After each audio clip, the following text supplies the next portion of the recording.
Hello. Hi everyone, welcome to the Google Learning webinar for Singapore. My name is Sandra. And my name is Penny. And we're really happy to be working with you today and to be learning with all of you. Okay, same here. We are very excited about all the cool stuff we're going to show you today, and hopefully you find it really useful and enjoyable. So just a little bit about myself. I'm from Canada, and I do really love Singapore. So I'm really excited to be able to learn more from all of you. I especially like the Hainan chicken. That's my favorite thing about Singapore. Okay, good to know.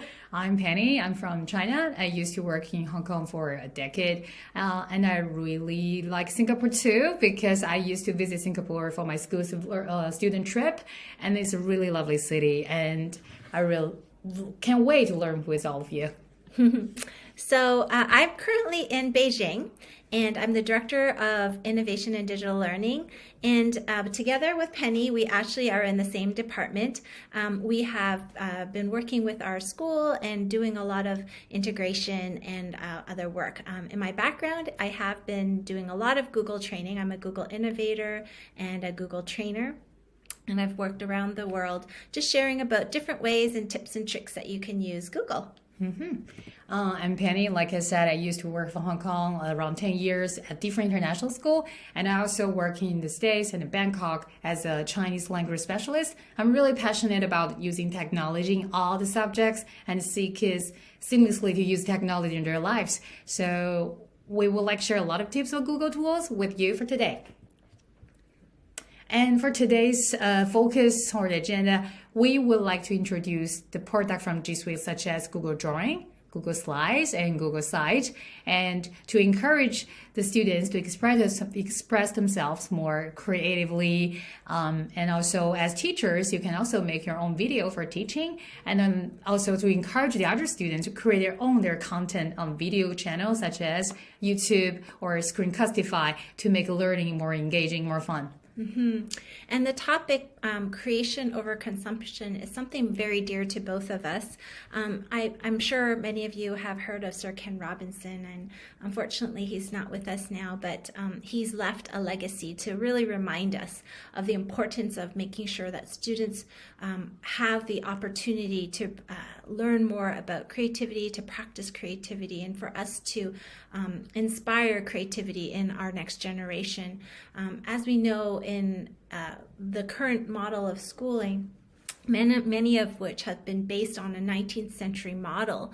And Sir Ken Robinson talks a lot about how back then it was an industrial era where assembly line and work was very much focused on things that were in patterns. So being able to read and write and know math were basic skills that would help people to have jobs. But as we move into the computer age and information age, and now into artificial intelligence, having the reading and the writing are no longer skills that will be the only things that employers are looking for. We are looking at machines that can do a lot of that. So what are skills that humans can bring in that will really help them to be more influential in the workplace? And most recently, an article was put out by the World Economic Forum with conjunction with LinkedIn, and it's interesting to see that the skills that companies need most nowadays in 2020, you've got creativity highlighted as the top soft skill that employers are looking for in their employees. That's because when you look at artificial intelligence, the ability to think outside of the box and to be able to design and to create in ways that aren't normal but are new and innovative, that's where we as human beings excel. And if we can instill that in our students, that's really important. So in school, how can we help to encourage that as educators, to help build those 6 C's, as Michael Fullan calls it, including creativity and collaboration and all of that. So today, as we talk about these G Suite skills, tools, we're going to talk about how you can encourage that creativity in various projects in various age using some of these G Suite tools. So I'm going to start off with a few projects that you might be able to do with your students.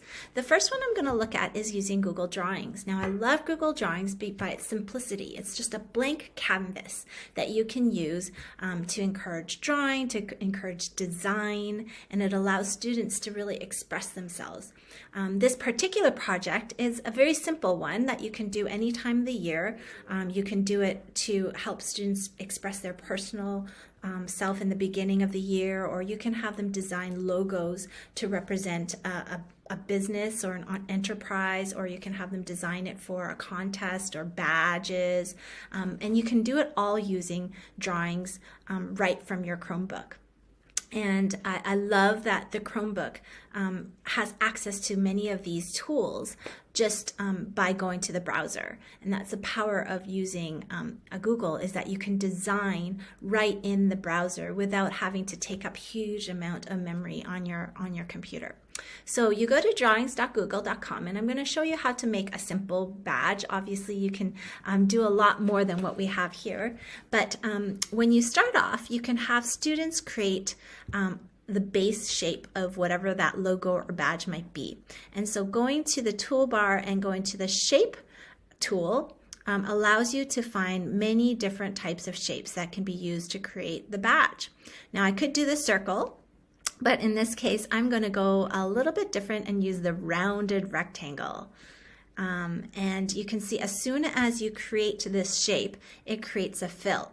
So students can change this fill simply by going to the fill color. Now, if the students can't find that fill, it might be because they haven't selected the object. So it's important that students select their object, and then this fill button will come up. So I'm going to go to the fill color and change the fill color, and you can see there's many different colors that pop up right from the beginning, and the students can also customize that color by clicking on various colors and changing the hue or changing the transparency. In this case, I probably don't want to change the transparency because it's a badge. And you can also change the hex color, which is helpful if you can go to websites like color.adobe.com, where you can find specific hex colors and just paste them right here. I'm also going to show you how when you go to fill, there's an option, there's a tab here that sometimes people miss, which is gradient. So if you click on gradient, you can have some very cool options already. So for example, if I click on this dark yellow, it creates a nice radial kind of gradient. But I can also customize these gradients. So for example, I can go to change it from a linear or a radial pattern. And if I choose radial pattern, I can change from where that color comes from. I do like it right from the center, so I'm going to stay there. But I'm also going to change the amount of gradial stops that I have. So I'm going to add a stop right here. Maybe I'll move it closer to the center, and I'm going to make it more orange. And I want it to go from yellow to orange to maybe a red or a darker color. So I can add another stop if I want to, and make it a little bit darker. And then I can change this last color. Instead of a brown, I can make that maybe a black. So you can see that I've changed that radial pattern quite easily. So you can do quite a lot with that design. I can also change the rim or the border of this shape, and it's under line color or border color. And in this case, I want to keep it to a black because that was the last radial stop that I have, but you can see you can change it to any of these colors. And then I'm going to change the thickness of this by going to an 8 point. So I like how that's got that nice border now. Okay, so now I've got my background for my shape, and I'm going to move into adding various objects. So here I've got a pattern that I used simply by scribbling, and you can use the scribble tool really simply I'm just going to go nice and slow. And I'm not great at drawing, but you can see it still looks like a treble clef. So you can draw, and the students might have better drawing skills than I do on the trackpad, but it does allow for the doodling. And again, I can change that color. If I don't like the color of the treble clef, I can just change it. I can also add text. So very simply, just adding a text box. I can add it in any language. So I put in here ma, which means mother, which some of you might know, because I'm also a mother of 3 kids. So I'm going to put in ma, just so you can see. It's popping up very slowly right now. Okay, let's just try that again. There we go. And if it's too small, I can change the size by highlighting it and going 70, or I can even just use the plus button. Now you can see that it's a little bit less thick than the other one, so I can change it to more bold. And I can change the font by just clicking on the various fonts that are here. Because it is a Chinese character, some of these fonts won't show up as clearly as if it was an Arabic kind of character or English, but you can see that you can change the fonts.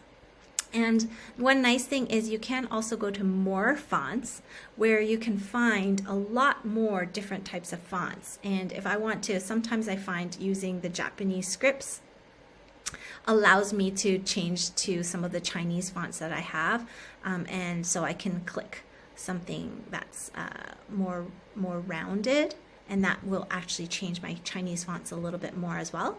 You can also find other kinds of all scripts and change to handwriting types, so you can search different types of handwriting. And even though you can move the cursor all the way to the bottom, it will pop up with way more. So I've never really gone to the end of the scroll, but I know that you can scroll quite a long way and find different types of fonts that are really exciting to you. If you go to googlefonts.com, you can also find the various fonts, and then if you find one that really works, you can go to search it right here. I've used that before too, where I've gone to Google Fonts. And it's a great tool because it allows you to try out the different fonts and see what that word would look like in that font. So for example, I might say, oh, I really, really like this font, but I'm not sure what it would look like if I, in that word. So I might say mother. So I can say, oh yeah, that's about right. And so, and you can change what it looks like. So if I know that the secular one, if I come back to here, I can type in secular one, and it should be able to find it. Oh, it's because I put 100. Let's try that again. There, and you'll be able to find the font that you're looking for. So make sure you have all scripts and all fonts set so that you can choose the fonts that you want. So that's fonts, and again, the fonts, you can change the colors of that too. Interestingly enough, when you go to custom, you can also change the different fonts, but I'll have to show you that in another second, what else you can do. Okay, so that's adding the font. Now I can also add various shapes, and in doing so I'm going to show you just a few tricks using the search engine to look for shapes. So I have piano here, and I'm going to use Google Images because that's a great place to look for images, but you can see there's tons of images, too many, but a lot of them are probably going to be ones that have that nasty white border on it, and I don't want that because otherwise when I put it on my badge it'll just have this white border. So what do? If you go to Tools and click on Color, you can add this transparent filter, which will mean that any of these images that I choose will have that transparent filter. In addition, if I go to usage rights, I can make sure that the images I choose are under the Creative Commons license. And that will also teach your students to have good digital citizenship skills and make sure that they're not choosing images for their badges that have copyright markers on them. So now from here I can choose any one I want, just to show that I really like music and I play the piano. So I'm going to choose this one, and you can see that when I click on it, there's this checkerboard background, and what that means is that it's transparent in the background. So if I do a right click, which on the Chromebook is a 2-finger tap, it will allow me to copy the image. And once I copy the image, I can go to the personal logo, and I can press Control V on your Chromebook, and you'll be able to paste it. So that's a nice little hotkey on your Chromebook. You can also do the 2-finger tap and say paste as well on your Chromebook. So if I do the 2-finger, you'll have that paste option that will show up on your Chromebook. I can rotate the shape, and I can add it there. Now the other thing I like to do is travel. So I'm going to look for an image, and I'm just going to type travel. And this time, instead of having it transparent, I actually want the full piece of a photograph, but I will keep it still Creative Commons license. So I'm going to look for an image that shows that I like to travel, and I like the airplane over here. So I'm going to click on here. And again, this is still a free image, copyright free, because I've kept that Creative Commons license there. And I'm going to use that 2-finger tap again to use the copy image so that I can paste it into my badge. Now this is a little bit big, so I want to crop it so that it just shows the airplane. So if you go to this button over here, it's a crop image. And what a crop image does is it allows you to cut parts of the image that you do not want. Whereas if I did, if I just clicked on these corners over here, if I just pulled it, it would make the image smaller, and that's not necessarily what I want. I want to crop the image to get rid of the part that I don't want. Another really cool trick about this crop image to get rid of the parts that I don't want is I can also crop it into the shapes. So let's say I want to crop it to say that I love to travel into a heart, because a heart represents I love. And oops, let me just make sure it's still cropping. So if I crop it now, I can just crop it so that it just shows the airplane. I'm cropping out those people, and it's a heart shape. So that's a really handy tool to have. And now I've got my badge. All right, so very simple little activity that allows students to use their creativity, to use different tools, to include text and images, and all done just on your Chromebook. So it's like a photo editing tool all in one. The other tool that I really like to use is Google Slides. And sometimes people are like, well, when do I use Google Slides and when do I use Google Drawings? Well, Google Drawings and Slides are very similar, but what I like to imagine Google Slides to be is a Google Drawings with multiple pages. Whereas when I just want to focus on one page or one thing, and it's just one drawing, then that's why Google Drawings is really handy. So something like a scrapbook or a photo album where I have multiple pages and I want people to flip through, that's when Google Slides becomes really handy. So I'm going to show you Google Slides right now. When you type in slides.google.com, one really great feature is it has a template gallery already. And you can see that there's many items that pop up right away, but if I click on template gallery, it will allow me to see even more, including a recipe book or a yearbook. So I can use any of these templates. And in fact, in my example, I've used the photo album template, which is right here. And in this photo album template, I just took the exact template from Google and I've just changed the images. So I've changed 2 of these images here. I've changed the title and changed my name. But this is my COVID-19 summer photo album. What did you do for COVID summer? I just stay at the quarantine. Yeah, I was in a quarantine. Oh yeah, she was in Shanghai.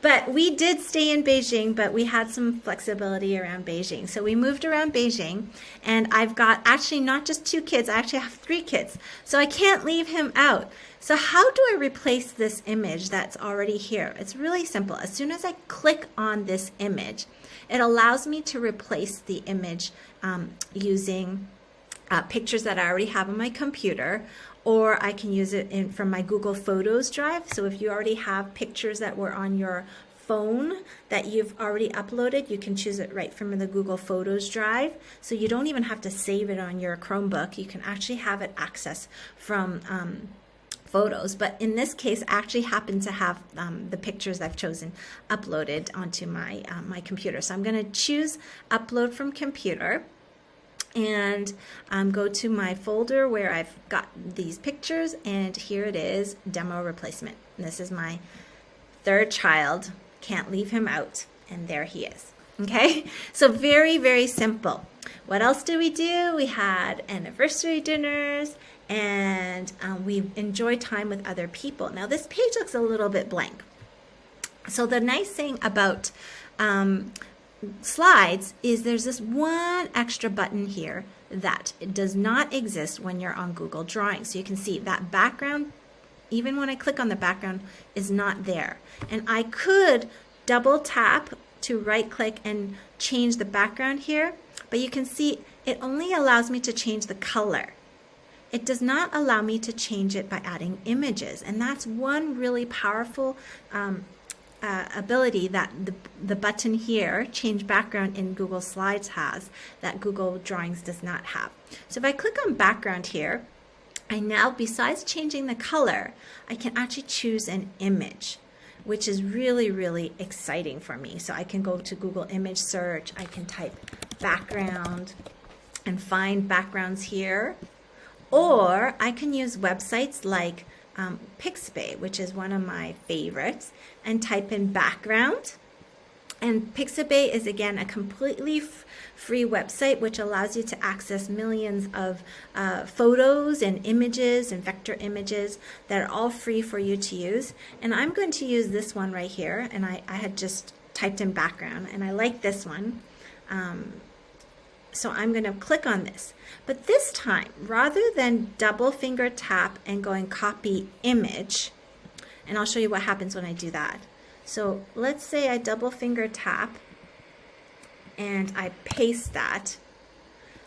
It doesn't do what I want because this image moves. And of course, I could right click and order and send to back, but it still moves, and that's not really great. I want it to just be still.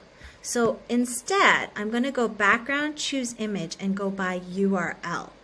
And this allows me to not have to go through downloading it onto my Chromebook and then uploading it, because you know your Chromebooks often have very limited capacity. So if I right click, 2-finger tap, and I go to copy image address, this allows me to then go back here and paste by going Control V and paste that URL right into the slide. And you can see now this background does not move. It's stuck. It's static, although the text can still move. All right, so that's a little bit more fun of a background. There's more. So we went outside Beijing, and if I'm moving into a more scrapbooky kind of feel, what do kids like to add onto their scrapbooks? Maybe some cartoon or animation things? Yeah, or stickers. Animation, that's a good one. Yeah, actually, let's come back to that animation. So I could, for example, put travel, and if I, instead of having just an image, I can choose a GIF. And actually, that allows it to be animated. And I can also still make sure that it's transparent. And now I've got a GIF that is animated, and it has that background. Good idea.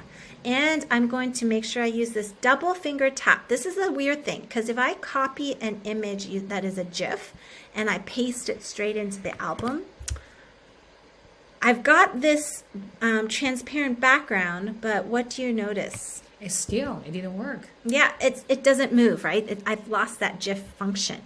This is the trick with GIFs.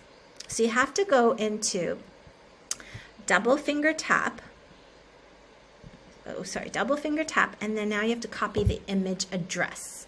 So if you do that, now if I go to insert image, I can insert it by URL. And if I paste that URL, it's coming. See it move? Not only will it have that transparent background, but now it will move. So yes, you can have these fun little stickers in the background. Another place that you can go is going to Pixabay, and if I type in travel, I'm just going to type in travel, you're going to find various stickers. So let's say I wanted to add in, actually I'm going to add in like some funny animal. And the reason why I'm picking this funny animal is because I want this one particular ostrich because it looks like it's traveling. So again, 2-finger tap. And this time I don't need to do copy image address because it's got no fancy thing. I can just copy the image. And I can go straight here and paste it. But I've got too many. Yeah. So what should I do? Maybe cropping? Yes. So I can get rid of the parts I don't want. So I'm going to crop the image and get rid of the ones I don't want. And I just want this traveling ostrich because that goes with my theme. And now I've got the sticker I want, and I can put him wherever I want so that he's a little bit more visible, right? So I've got this traveling ostrich with us on our trip. That's cool. Yeah. All right, so let's finish off my trip. We had a lot of fun things to do, and oh, I've got another page now where it's got that fun effect where you've got one image broken down into 3. So what do? Well, I've taken this one image, and again, using that crop feature, it allows me to be able to change how I do this. So I'm going to go to replace image and upload it from my computer because I already got this image already here. And here's the picture because again, there's one part of the image that was missing. Now I'm going to double click on it, and I could pull it, but sometimes it's a little bit challenging to get it right. So when you click on it, and I want to make sure it's double clicked so I'm in this cropping feature, I can go to Format Options and Size and Rotation. So I want this a little bit bigger, and I want this a little bit wider. So I might just, oops, second, sorry. All right, I'm gonna, see, I might just pull it up. There we go. I might have to just pull it. Sometimes you can just change the size, but it looks like it's just sticking with my, all right, there we go. So if I don't have enough, I can pull it down, and it allows me to pull that a little bit higher, and I can move it. I can also use the arrow keys to move it side to side and up and down. So I can move this a little bit higher so that I can pull it the way I want, a lot bigger. Yeah, that's getting much better. And I might also want to fine-tune the movement. So usually when you go down, so I can find the horizon, so I'm matching the horizon. I can do left and right, and it moves in large movements. But if I pressed the Shift key while pressing the left button, it does even finer movements. So you can see bigger movements, and I want to just fine tune it a little bit so it matches the horizon a little bit more. And now, still not perfect. I need to do some more fine tuning, but you get the idea of how you can double click, and I can just fix things a little bit more to hide the other shoe. All right, so you get the idea. So that's how you kind of work with the photo album. And obviously ending off with lots of food, including salted egg at McDonald's. Do you guys have that in Singapore? I know you guys love salted eggs. Okay, so that's the photo album project. Before I pass the time over to Penny over here. Sorry. That's my name. I know. Sorry. Got too excited about the next thing. I'm just going to show you one more project using Google Slides where students can actually do a lot of creation. Now, in this case, it's a picture book, but it could be anything where you can immerse students into the story, and it allows them to do so much more than just drawing pictures and adding images. Using some of the tools that I had just shown you, you can actually immerse students into their own story. So again, a travel theme, and here's my story. Stuck at home, what should I do? Well, I'm missing my main character. And in this case, this main character is going to be my third child. So I'm going to use this website called remove.bg, which I really love. I often have these images where I have pictures of my kids, but if you look at it, it's got all this background. So I love this image, but I just want to get rid of that background. I only had a tool that would help me do this that doesn't involve Photoshop or something. Well, there's something really easy called remove.bg. It's one of my favorite tools. And all you need to do is move it downwards, and it allows you to automatically focus on the main character in the image or the main object in the image. And for some reason, using artificial intelligence, will already know which one's the main part. Wow. And you can see, again, there's that famous checkerboard that I keep talking about, and now it just focuses on the main character. So I'm going to copy this image, and again, I don't need to copy the image address. I can just copy the image, and I can just paste it directly here because it's not an animated object. I can adjust the size, and look how powerful it is. I can literally have my child be anywhere, including a bedroom that's not his. So he's stuck at home. What should he do? Well, we could travel to Paris. So you can see that I've traveled to Paris during COVID. No, not really. We also went to see the Great Pyramids. Again, not really. It's a trick of the eye. It's literally a magic trick of the eye. So here I've done in this, you can see over here, I've already done the remove.bg on our picture, and now I need to add the background. So how do I do that? Coming back to Pixabay just like before, and I'm not going to use vector images, I'm just going to use images, and I'm going to have us go, how about an African safari? Mm-hmm. So I can put myself in any setting. There's a nice picture with elephants, because I definitely was not able to see elephants during the COVID. And this time, because I'm changing the background, am I going to copy image or copy image URL? URL, the address? Yeah, that's right. So I need to go back to, I can either right click and click on change background, or I can click on this button here.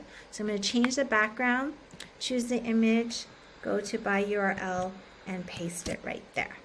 All right, so I've got the image, I've got my person, I can even add text. So I'm going to highlight the text here and paste it in what I've already got here. Oh, wait, this is not a great font. I want to find a handwriting font. That looks nice. And I need it bigger. And I'm going to space it out. But it's still not really visible. So one really neat trick that you can do is you can either use the fill button, but because I find the fill button sometimes too big to fill this whole box, I like using this highlighter tool for picture books where I change it just white, and now you can see the text a lot more clearly and it looks a little bit more like a picture book. If I want it to feel more like this Mo Willems feeling, I can also click on my image and format this image and recolor it to have like a black and white feel as well. where, you know, the people are black and white, the background's in color, or the background could be in black and white and I could be in color. So there's a lot of things you can do. I can even have us in jazzy purple or blue color. And what I'm sorry, if I want it back, I can also put a drop shadow, which pops it out a little bit more so you can see the difference. Oh, see? Yeah. Adds a little bit of a shadow to make it more 3D. So that's our storybook, and you can really do anything with that. You can have students write stories about anything and add in speech bubbles and make it more comic-like, but it's just a really, really fun, creative activity that makes it more interactive. If I really want, sorry, there was 2 more things I wanted to add. I know. Okay, if I really wanted to make it more fancy, I can add audio sounds. So this is a YouTube channel called Audio Library. I've already included the link here, YouTube Audio Library. And the nice thing about these is all the music here is free. So you can see the word free, free, free, free. So I can actually click on any of these songs and use them for my story. So not only is my story a storybook, it's a cool storybook where I can take this link from YouTube and I can paste this music into my storybook. So if I go to insert video, because it's YouTube, I can just use the music of it, paste it, and you can see that the music will play in the background if I wanted to. Oops. Need a professional logo for your brand? I've used the new Wix Logo Maker to create one for my startup. I'll show you how. First, go to Wix Logo Maker.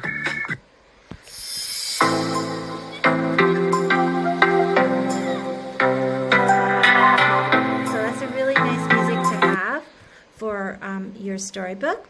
If I want it to autoplay when I present, I could do that.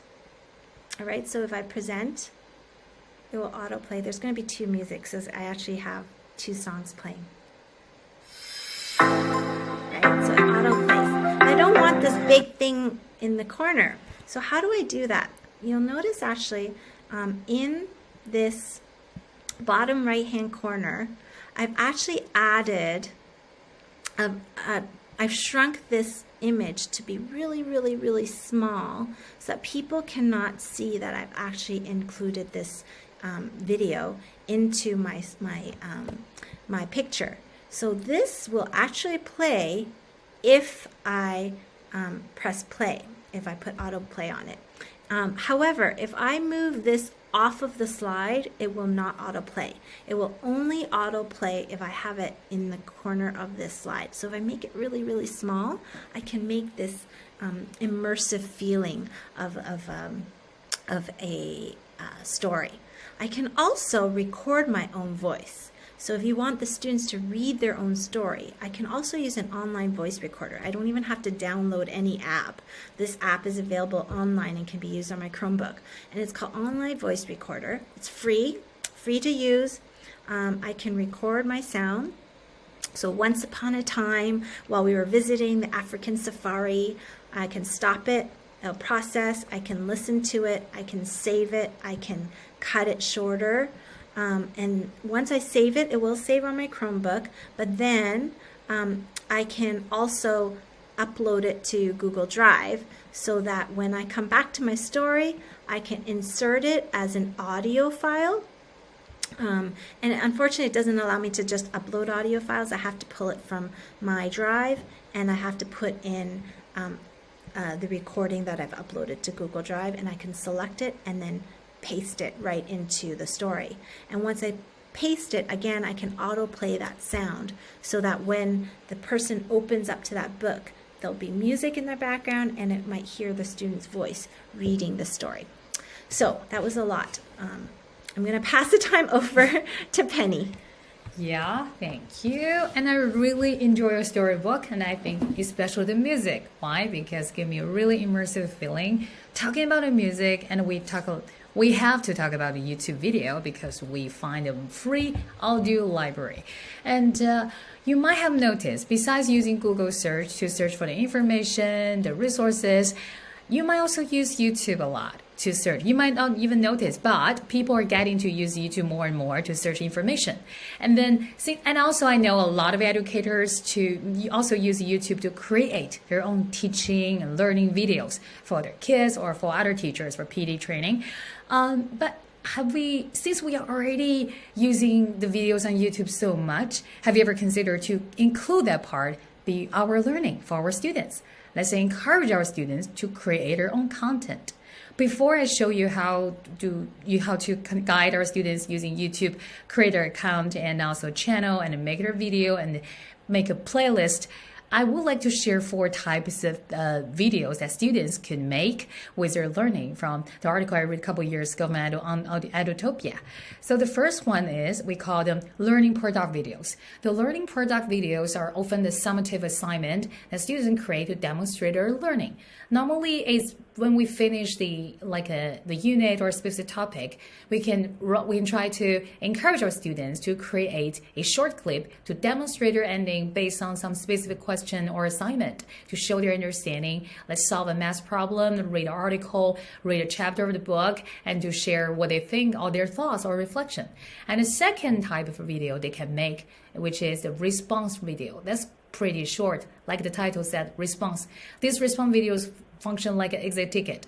Before they finish any subject learning, as a teacher, we may give them some prompt or quick question, and they might use that short video to demonstrate what they can do in that video. Show exactly what they will do based on the learning just happened like a couple hours ago.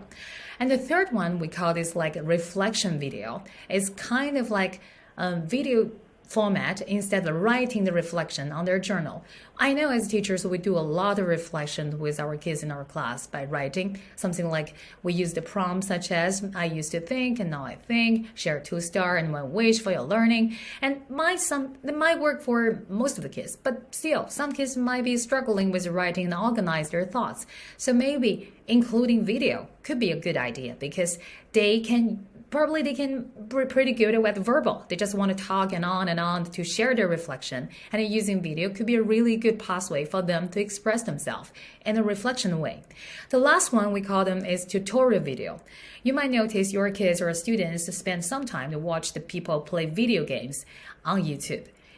They're not really watching they're playing. Actually, a lot of the time they watching them because they want to be more advanced in the games they're playing. They're learning too, in a way. And this kind of tutorial videos, we also call them how-to videos. That means you can learn how to make a cupcake, how to make an airplane, how to build a tree house. And those videos are fantastic resources or material for students to learn. And watching those videos can also encourage them to make their own tutorial videos. For example, when you do some step-by-step writing or step-by-step working, they can also use tutorial video to show what they can do because they need to think about the audience and also the content, also their thoughts. They're not only making a video. Before they're making any video format thing to share with you or their peers, they need to write down their idea, the script, organize their thought, how do they deliver, and then the output, the result, how would it look like by the end of the video.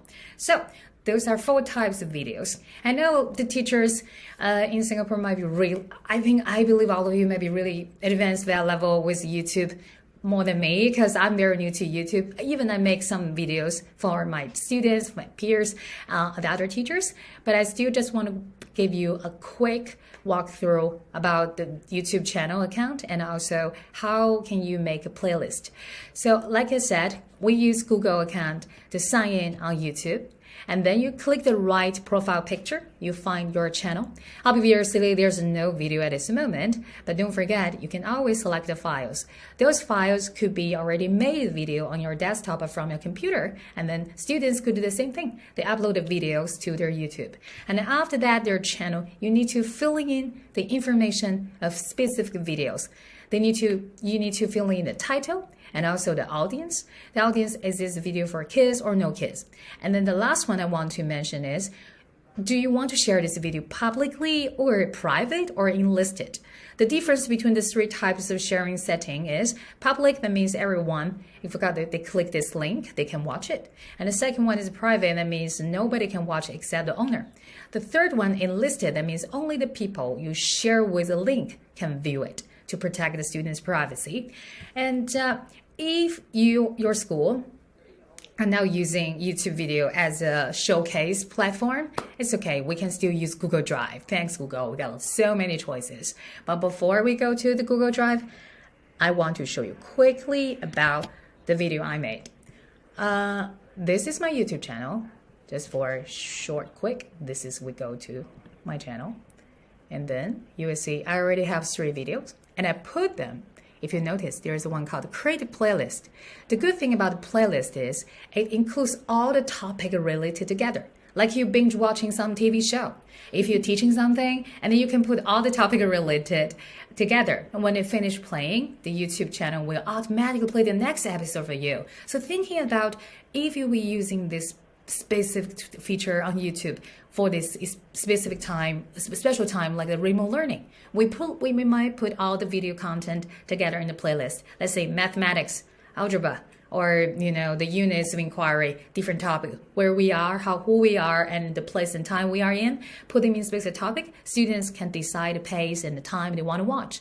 But as another way, teachers do the same. Teachers could do that with manage their teaching. Students could do the same thing, manage their learning. Like I said earlier, they might binge watching a lot of the videos. Why can't encourage them make a playlist for their learning or their fun? They can categorize different things they're watching. Sometimes they can categorize something like entertainment, videos, cook, learning. And those learning topics, they can put all the subject related video together, make another playlist. You can even encourage students to create a playlist you think might helpful for other students in our class to learn specific topic. And we share resources together in a bigger way. And okay, this is for... I'm going to create a playlist to binge watch Penny's videos. Oh, that's really nice. I only got 16 video. If you search my name on YouTube, Ma Shengnan, you will see it. In Chinese, it's called Miss Penny's Classroom. Hopefully you subscribe. I only got 136 something. Okay, next one.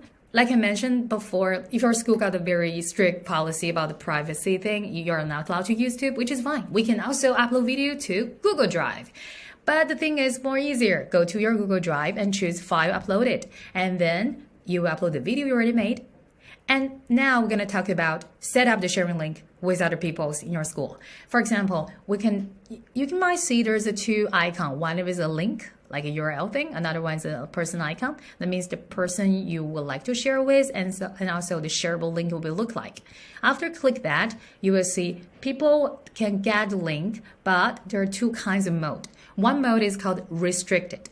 That means to have some limitations, some requirements. Another one is called anyone with a link. That's the very easiest one. If there's no person in this video just for teaching purely instruction, then maybe you can choose anyone with a link. And then after you choose anyone with the link, there's still some option you can choose, which is you can choose the audience be the pure viewer. That means they cannot do anything about video. Or a commenter. That means they might leave some comment, they leave some question or some feedback. And the third one is editor. It's really important that our kids know because they might do some group project involves more than 1 or 2 people, and they might work on the same video as co-editor.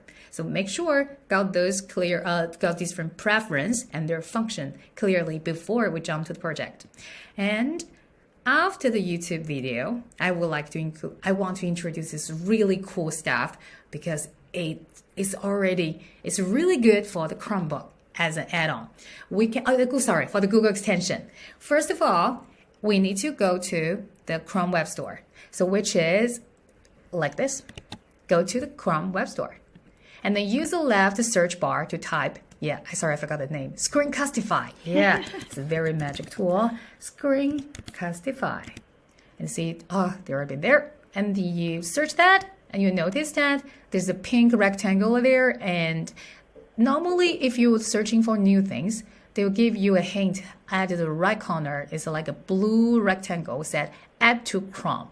But Like us, we already add to Chrome, you will notice we already added. And after we installed the Screencastify extension on your Chromebooks, let's back to there. It will show up on the browser next to it, extension. And next time, when you click it, you need to set up with your Google account, which is like this. You need to sign in with your Gmail account. And then after that, you just need to do a little bit setting because you want your face or your voice being recorded. So you need to go to the setting, click this gear thing, and then make sure the internal microphone has been turned on and also the camera been turned on, and feel free to go to record. They will also give you some like 5 or 3 seconds countdown before you start record yourself or the screen. And after that, during the recording session, make sure you use the black rectangle toolbar to pause, to pointer, to mark, or just stop when you finish that. This is the part I really want to mention because it's a kind of a new feature they recently published. A lot of teachers came to me, asked me, is there any other way we can edit the video, like edit text or, make some part zoom out or zoom in? I want to get students' attention, a specific part I'm talking about in this video. Guess what? With Screencastify's editor model, you can totally do that. Make sure you click the Open in Editor on the right corner, and then you will see there is a function bar on the left corner again. You can trim the length, like cut it short, make it like more concise, and also you can also to zoom specific picture, use the magnifier logo, and also guess what? Letter T allows you to add text. And also if you finish that, you want to add another video, do not forget the right corner blue button, the plus button. Click that, that means you can keep editing, add another video. So this is the editing function. Feel free to try it because it makes the video not only a video. That means you can do a lot of afterwork and make this video more engaging, more articulated, and it makes it more modality, which is you can add a text and zoom out effect, and it makes students more engaged in this video. All right. After that, you finish everything share like the editing and the making and recording. You also need to share with the people, and then you can use the Google Drive, which is you can copy a shareable link. So where can you find this lovely toolbar? It's already been there. When you finish recording, it will pop up on the right side. So you can use the Google Drive to save your video, or you can just share directly to your classroom. Make teachers and learners together in the same space. And also, you can also publish to YouTube or get embedded code to insert some specific website. Or you can just send simply on the Gmail. Or you can even generate a QR code. When your audience scan the QR code, they can watch the video. If you want to download it for future use, we still got the option. We can download it, export as MP4 file, or if there's no picture you want to see, audio only. And also, like we did like in Sandra's part, remember, you can also save as a GIF. Is it magic? Feel free to try it. It's already in the Chrome Web Store. Okay. Yeah. Okay, so after you've created all these awesome creations, what do you do with it? Now, I know somebody has already shared, I think it was Rob, already shared about how to use Google Sites to put all of that together. So I think that is a fantastic idea, where you just create a Google site and a portfolio to house all of the students' creations. And they can add pages. I'm not going to dive deep into it because I know Rob already did that with all of you. But again, you can add various pages and put in their photos or trips or whatever it might be, or create just even a page called My Work, where students can just upload their various items in here, which includes, of course, the YouTube videos that Penny has already mentioned. So that's really all we have to share with you for today. We thank you so much for joining us. I know that you've got lots on your mind now to think about. We do hope that you join us for our very next session, which will be the last session.